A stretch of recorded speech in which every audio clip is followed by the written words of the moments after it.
What is up, everybody? Welcome into the Doobie Den, and tonight is a special edition of RevX's Wrestling Review because we are covering the PLE WWE Presents Clash in Paris.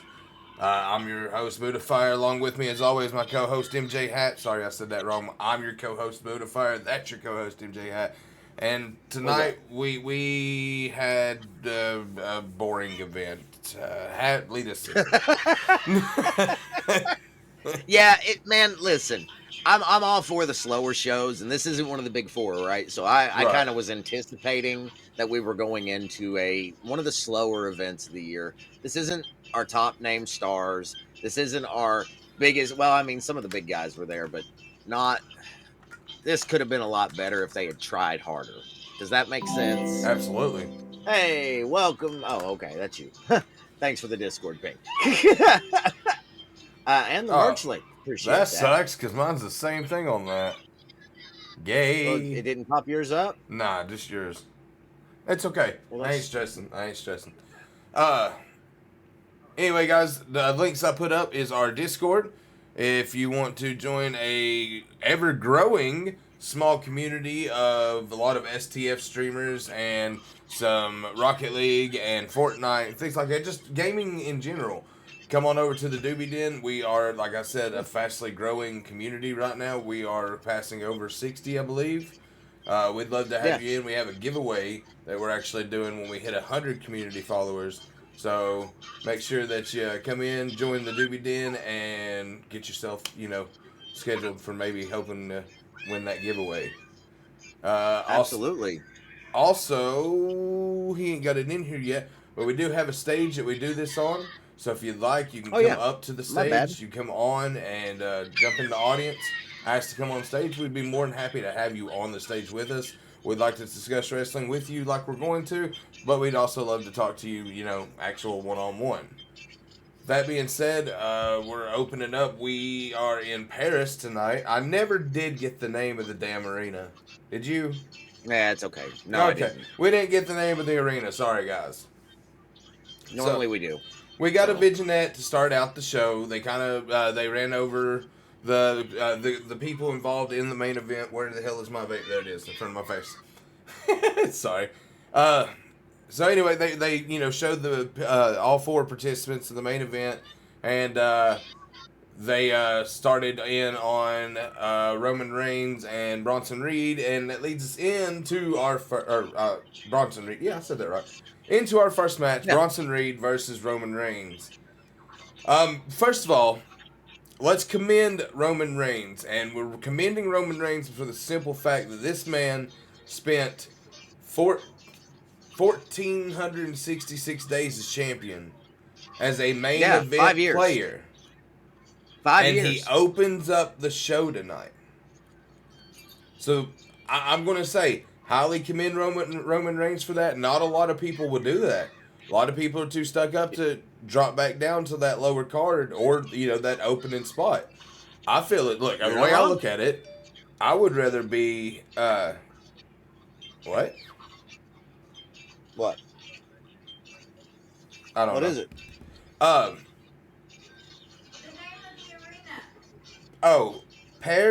Paris La Defense. It was the name of the arena. Thank you. Mrs. Buddha coming in clutch. Yeah. that was epic, babe. Appreciate it. All right, so that's where we're at tonight, guys. Getting back into the match, though, it was a solid opening match. They really let Bronson Reed shine in this match. They let him work Roman over, and Roman sold him very well. Reigns gets a victory with the middle rope Samoan drop that once he got situated, went right into a spear. 1, 2, 3, we have a winner. So we both called that match. We knew that was what was going to be the end of it. However, what we didn't know or didn't see coming was what happened after the match. So I'm going to let you take us into that, please.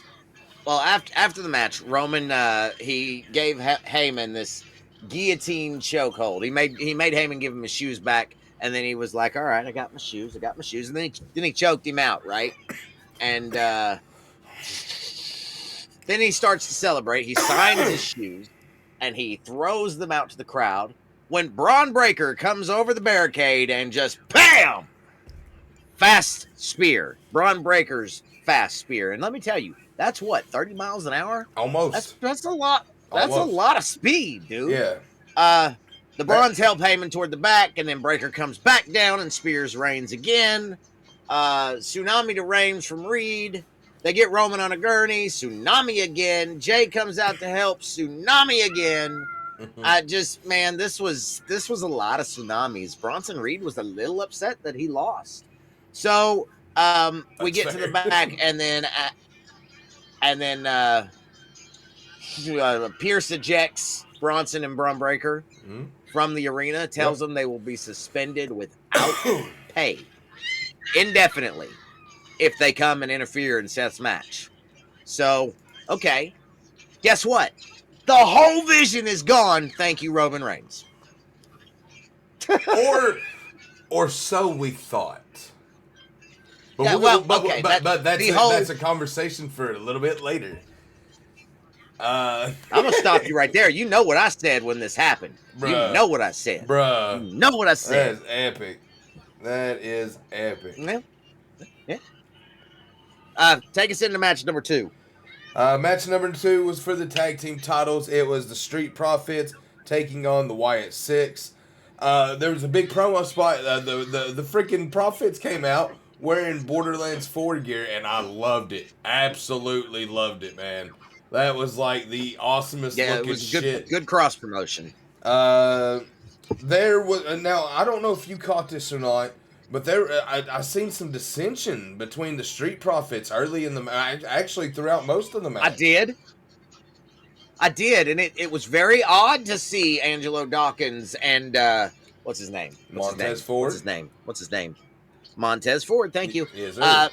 Face to face with each other, kind of arguing over who was going to tag in first, and they seemed at the beginning of the match. I want to stress that because it was only at the beginning. They seemed uncooperative with each other. B-Fab was yelling at them to get back on track.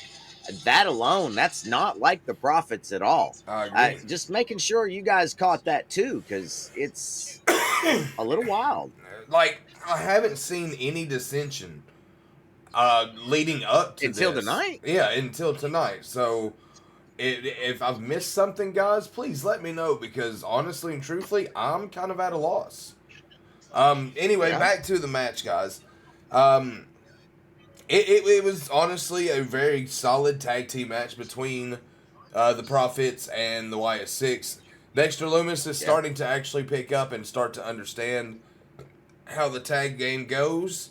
So they were really solid tonight, and I don't know what they call that finisher they use, but the Wyatt Six hit Montez Ford with it, and I'm telling you, man, every time they hit that move, it is just absolutely beautiful. Michael Cole said it. He said it's called the Plague. The Plague? I think that's a dumb name. I mean, it's suitable. Like, you're getting screwed every which way from Sunday if you think about it. You're getting a neckbreaker powerbomb all at once, and you have to spin over the top of somebody in order for this to succeed. Yeah, it's not a good time. Well, that is what they were saying, man, is the Plague. All right, so the Plague, after the Plague 3 count, Wyatt Six retain in a probably top 2 match of the night, really? Yeah. Nothing I crazy agree with after that, man. that. It was Go ahead, sorry. No, go ahead. Nothing crazy after that. It was actually more or less a clean win. You get the taunt from the Wyatts, and then they're out. I mean, there was What's up, buddy? How you doing, Brindle? There was a Sister Abigail on the outside. Don't forget about that. Yeah. Well, I mean, the numbers game always is going. Like, if they book the Wyatts correctly, the numbers game will always play in effect. Okay, like true. Always. Like, Eric Rowan got involved and got face to face with Angelo Dawkins, only for Dexter Lumis to come over and just knock the piss out of him. Oh my God, what are they calling her? Nikki Cross got involved, and she grabbed a hold of Montez's foot, which allowed Uncle Howdy to come over and give Montez Ford, who I'm going to add deserved what he got because he decided he was going to go out there and thrust gesture Uncle Howdy. So Uncle Howdy said, "Oh, thrust gesture this, buddy," and face planted him with his sister Abigail. Not much. That babysitting my girlfriend's dog. What kind of dog are you babysitting? Well, Brendel, thank you for tuning in, man. We appreciate that. Anyway, yeah, this match overall, I had to say it was probably it probably is the second best match of the night. Yeah, probably is the second best. Yeah. Match number 3 was the Women's Intercontinental Championship match. It was Nikki Bella taking on the champion Becky Lynch. Now, this match was hard to watch. It was botchamania, really. Nikki Bella has no reason being on the main roster, period, let alone in contention for one of the top titles. Becky proved she could make someone look good, though, because Nikki Bella was, she was doing horrible, and Becky made her look like $1 million. I have to say that. This ended with a roll-up for Becky, retaining her title. What were your thoughts on Becky Lynch and Nikki Bella? So when we first talked about this match last night, Friday night, when we done our predictions, this is one that I was like, nah, they're going to give it to Nikki. They're across seas. They're trying to get her back in. So the more I thought about that, before this match even started, I asked him, I said, who did I go for? And he said, Nikki. I said, can I change that? I was like, I feel as though I made the wrong decision there. So he allowed me to change that. So right now, guys, we are both 3-0 on the matches so far. I will go ahead and say that this is where that ends. Going into match 4, which was the good old fashioned Donnybrook no DQ fight. Let's just call it for what it is, guys. It was no holds barred, false count anywhere, whatever you want to say, hardcore. Anyway, Rusev versus Sheamus. And this guy, honestly, guys, this match was everything you thought it would be as far as two big guys getting to use weapons and beat the hell out of one another. And they did. All over the arena with about everything you could really think of. And the ending to this match was actually pretty nice. Rusev finally had enough. He had hit him with he'd hit Sheamus with everything he had. Couldn't get a finish, so he took what was left of the shillelagh that he had broke over Sheamus already, put him in the accolade, and had him chewing on that thing while he had him bent backwards. Sheamus really had no choice but to tap, guys. I think that's 3-1 Rusev in the whole thing. I think. Yeah. This is only the second time that Sheamus has tapped out in his career, too. That got said on commentary as well.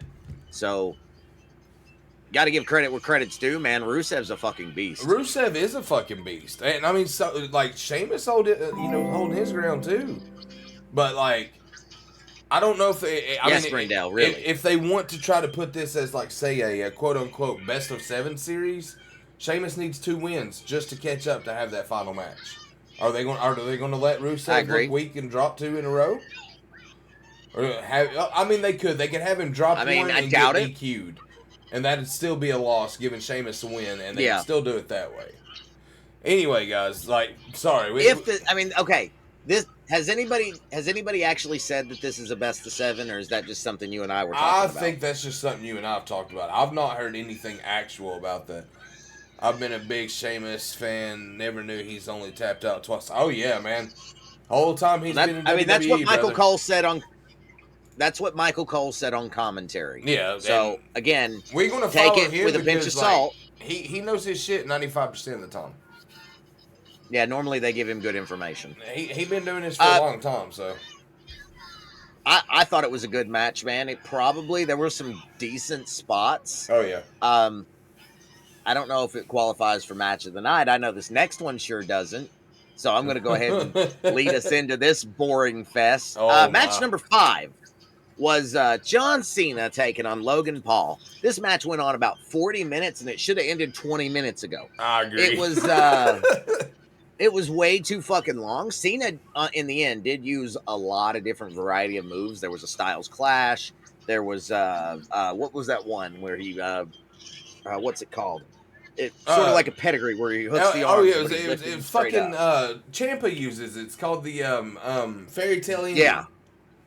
yeah.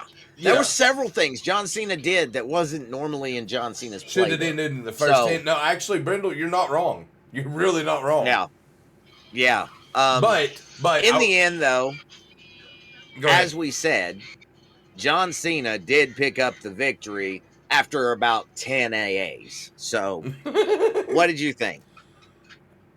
Which one was supposed to be the super one in this match? Because, like, my God, Logan Paul Yeah, kicked I'm out of telling like, you. oh my, like every like obviously he's supposed to kick out of every like special move that Cena was hitting, like the Styles Clash and the fairy tale Sure. ending and stuff like that. The Code Red, Sure. he hit him with the Code Red. Sure. He was supposed to kick out of those, but like AA after AA, and then an STF, and then more AAs, and then finally you get a pin on him. Like Cena is known to Super Cena. Like Michael Cole said tonight when JBL said he's known as Big Match John. He's known for that for a reason. He's got the stamina that nobody in this fucking world has, apparently. Can I say something right here? Yes, sir. I have to give credit where credit is due. And please clip this if you want, because I'll probably never say it again. Logan Paul kept up with John Cena tonight. I'm gonna go here. I'm gonna go one better for you. You see this? Yeah. Yep. Logan Paul worked that match for John Cena. That's true. That's true. John Cena was like dead 15 minutes into that match, okay? Dead. Logan Paul worked 30, I would say out of that whole match, it was about, minutes. I'd say 35 of that was all Logan Paul working. John Cena just taking a fucking easy drive. Like, try. It was just, whoo. And like Hat said, this was the most boring match of the night. Dude, I seriously about fell asleep sitting back here on the love seat we got. Just chilling back, checking the phone, and was about to sleep looking up. Damn, they're still going. All right. Are we still live? Yeah. Yeah. Yeah, man, it was just bad. It was just bad. Take us into the main event, Cuzzo. All right, let's say this, guys. I lost match 4 to Hat. I said I said Sheamus was going to win. He said Rusev, so he got that one. Match 5, we both said Cena. I think.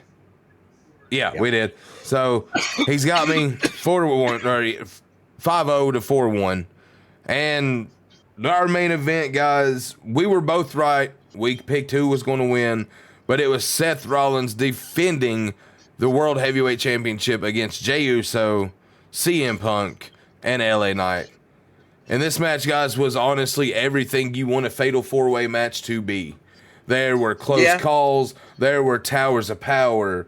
There was a very interesting spot in the beginning of it, paying homage to a few years ago, and it felt like John Cena, Shawn Michaels, and Triple H in a ring just with an added person. And the same thing happened. Super kick, falls out of the ring. The other one looks over in a dumb stupor. So guess what? If they were trying to recreate that, yeah, it kind of failed. Because the super kick sucked. CM Punk didn't even get his leg up to fucking Jay's chest. He got it like it's sternum, and Jay's like, go out of the ring. Anyway, guys, this match, like I said, it was insane. We had Spot Central everywhere.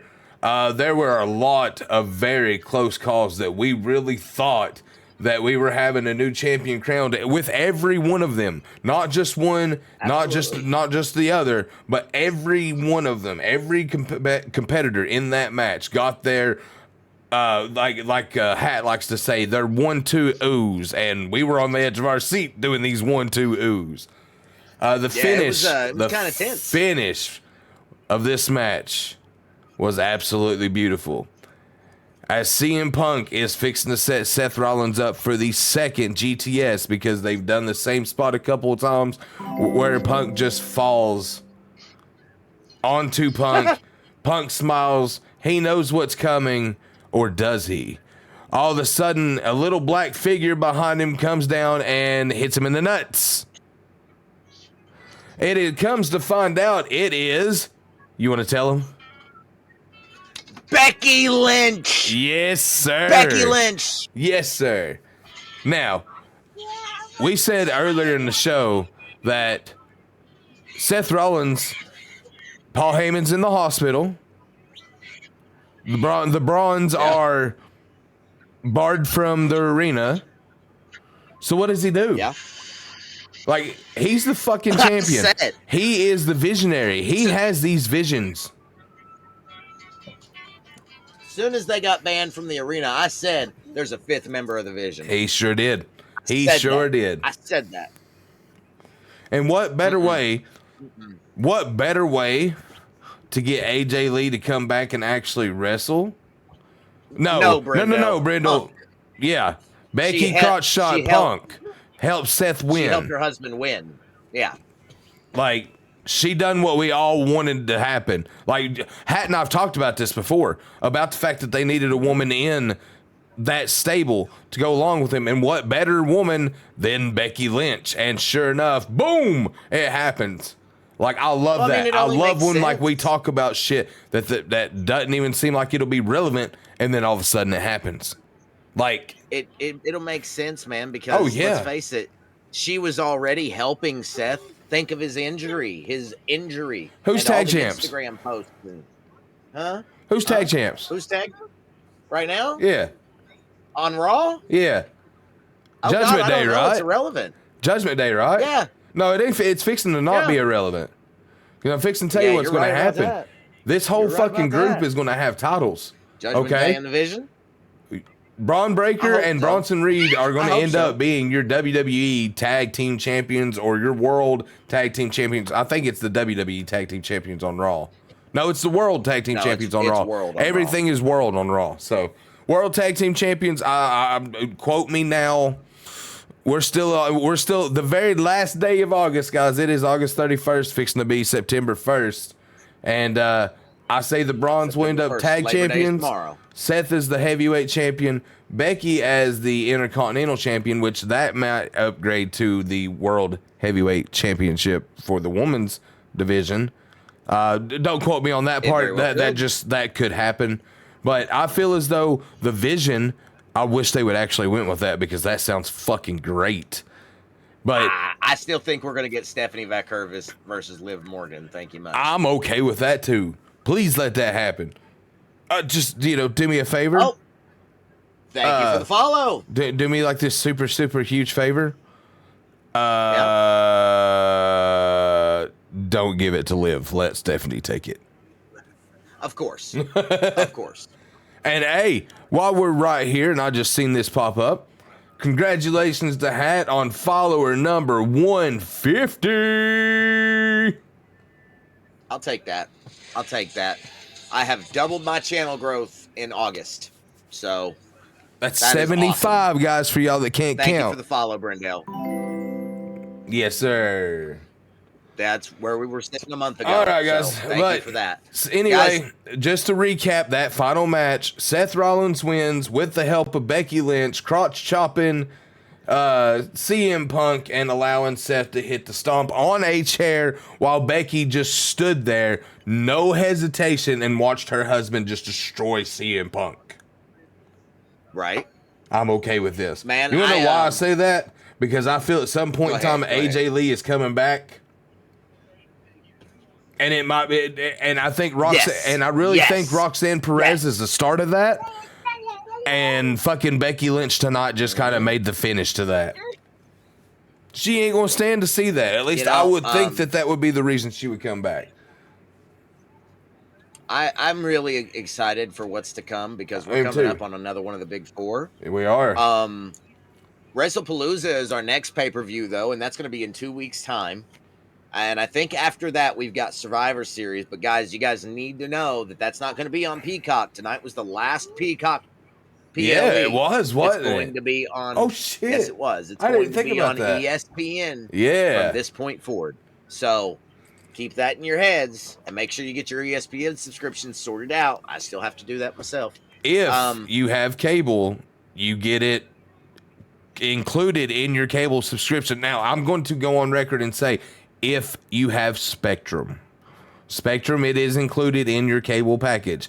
You need to check and see if your cable package has the ESPN Plus membership with it. If it's part of the Disney plan, then I would think everybody does. However, do not quote me on it. Make sure that you get that checked out. I just know I'm a Spectrum customer, and Spectrum gets it in their Disney package. All right, let me stop you right there because Yes, I'm going sir. to answer chat right here. Brindale, I honestly don't know how I feel about Seth. Like, it all started with him breaking up the Shield. And you know what? His career went leaps and bounds since then. He is now the top face on Raw. He has always been the top guy on Monday Night Raw. Monday Night Rollins. Monday Night Messiah. The Ayatollah of Rock. Oh, wait, that's Jericho. That's Jericho. Yeah, I heard that shit. Listen, Seth Rollins is a name in the business. Tyler Black, whatever you want to call him. He's been around a long time now. He really has. He is the champion. He is the man. He is the vision, the architect. I mean, we can name all these names, but you're right. It all started with a chair to the back and Roman Reigns. I love him. I just wish he was a teeny weeny more humble. No. See, that's the thing. No. Nate, he's humble, and let me explain why. While he's had and is having a great career, he also was able to open the door for Roman Reigns to be our longest reigning champion in the last millennia? Yeah. Yeah. I mean, in the 2000s. In the 2000s, for sure, Roman Reigns was the longest reigning champion concurrently, not winning and then losing and then winning it back. No, keeping it almost 5 years. For okay, 5 years. That's not been done in a very, very, very long time. Now, let me also add from that chair shot that Dean Ambrose, which was also part of that group, John Moxley, now in AEW, is synonymous in AEW. He held the title, I think, the longest that anybody ever held the title. Maybe Chris Jericho, but I know for sure that John Moxley is definitely up there. So what I'm saying is, while, yes, I agree with you, like the Shield were just getting on a good roll whenever everything happened. However, had that not happened, for the last decade for sure, we would not have had some of the best storylines that have came out of WWE in the last 20 years. Agree? I'd like to point something out here. The Shield was only together for 18 months. Mm-hmm. And yet we are still talking about the today. Wait, now let me ask you, is that all together? That alone speaks volumes. Is that all together, or is that both times? No, that's the beginning. Okay. That's the beginning. Okay. That's the beginning before the first breakup. All right. Anyway, guys, so this event was not a very good event. The main event, by far, match of the night. Skippable. By far, match of the night. Yeah, agreed. Secondly, probably being the tag team match. As a whole, agreed. Clash in Paris as a whole, skippable though. Yes. Like, you didn't miss anything. For this to be the go home, it's one of those events. I guess you can say go home on that. So for this to be the go home or the go away finale show for WWE on Peacock, I feel as though Peacock kind of got fucked on this one. Yeah, entirely, man. I am not. I don't like what they're doing. I'm probably going to end up dropping my Peacock. I don't know because there's other things. Well, that's something else. But Shrek, baby. I think I need all of them. Yeah. I think I need to invest in a VPN. I seen them bitches today, and I was like, yeah. Wife and I was going to sit down and have a Shrekathon tomorrow, maybe. I don't know. We got Right shit on. to do. But anyway, guys, I think final score for this event, I'm sorry, but I think I'm only going to give this one a 2 of 5. 2 of 5. I Yep. agree. I was going to say the same thing. I swear to God. The You only and I are on that wavelength. the only two things that were good in this show was the main event and the tag match. Other than that, guys, I'm sorry, there just was not anything there that really tickled my fancy, so to speak. Ooh, and we can do the air Me quotations neither. now. Boom, jaw. Yeah, we can. Like this. Like this. Anyway, No, guys. Sorry, go ahead. That's going to do it for us. That's probably going to do it for us tonight. If is there any questions, or did anybody want to come up on the stage and say anything before we do head out and start up another stream to do Fortnite? Because that's literally what we're going to do. No? Okay. All right. Guys, be aware the stage is always open on the Discord server, and you can always reach out to either Buddha or myself through our Discord, which is public information. Just send us a message if you want to guest star on the show. Come talk about wrestling. If you want to show up in one of our streams, we're open to that. Oh, Just give us a holler. Go ahead and close us out. With that, guys, we are going to conclude RevX's wrestling review of the 831 WWE presents Clash in Paris. This was a very disappointing event from both Hat and I, and hopefully WrestlePalooza, which I think is the next show because it's already next month. It's crazy. This month flew. Anyway, guys, September 20th. we will be live again for RevX's wrestling review on Friday night, usually around 10:15 Eastern time. So make sure if you like to talk wrestling that you join us then. Like Hat said, make sure you want to come up on the stage and join us, chat wrestling with us. We'd love to have you, and we'd love to actually chat some wrestling with you. But until then, guys, I'm Buddha Fire, that's MJ Hat, and we will catch you on the flip side later. And peace out. Later, guys. Bye.